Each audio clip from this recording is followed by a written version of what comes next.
Po, masakit na. Tunay po talaga yung pagmamahal ko sa kanya.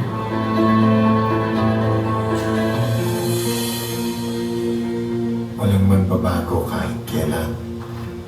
Ang importante, magkasama tayo, di ba? Hi, Alfred. Ang nagawa mo rito, Kendra. Whichever the children, ang unang makakapag-produce ng ako, doon mapupunta lahat ng assets. Ang magiging anak niyo ni Alfred ang magiging pag-asa natin. It's highly unlikely that she will be able to conceive a baby in the future. Papaya ka kasi babae ka! Ano bang klase ka? Wala lang tayo pagpapala ko! Kailangan nyo lang surrogate. Sino? Sino papayag ng gano'n? Ako dito.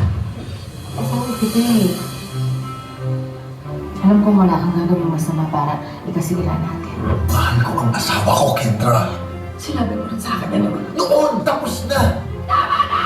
Buntisin mo na lang si Kendra para matapos na lahat ng to.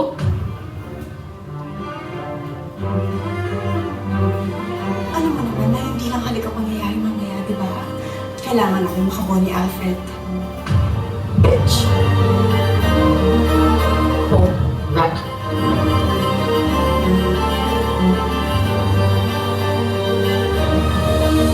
Lawyer ka? Yeah, why? Ano mo pwedeng ikaso ko sa babae gustong akinin ng asawa ko? Bakit kaya? Sa'yo lang ako.